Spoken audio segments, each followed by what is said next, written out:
What you see here is $10,000 on the table. You can take this money as a loan, but I will charge you a little bit of interest rate. Like most people, you take the money and you go buy a nice car. But in 10 years, it's time to pay me back. And because of interest rates, now you owe me $20,000 and not 10. You will say, I don't have money to give you.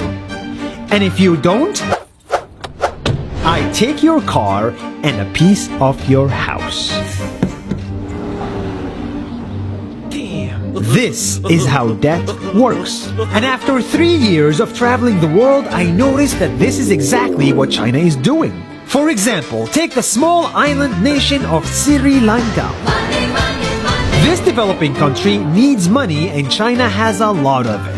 So Sri Lanka took billions of dollars in Chinese loans. It was easy money just there to be taken.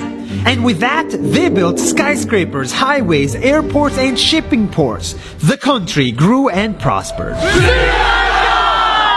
But few years later, this easy money came with interest rates, and Sri Lanka was so much in debt that it couldn't pay back China its money.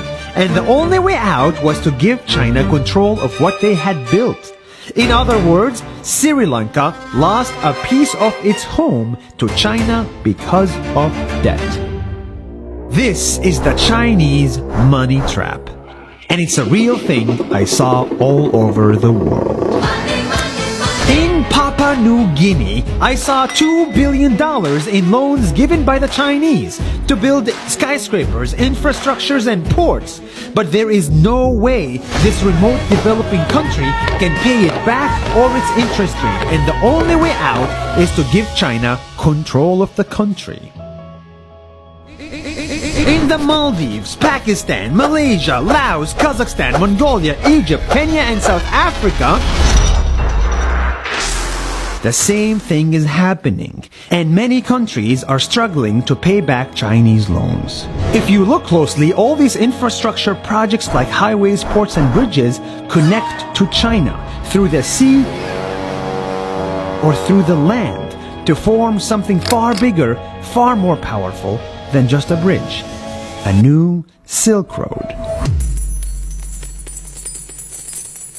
The world is already made by China, and I think slowly it will be owned by China. Don't get me wrong, building bridges, ports, highways, and airports is a great thing for the people and the country, but they come at a very high cost. And when these countries can't pay back the loans, these countries will lose their homes. One thing my parents had taught me is that there's no such thing as a free lunch or a free ride. So if we're not careful with our money or other people's money, then we better start learning Chinese. 下周见。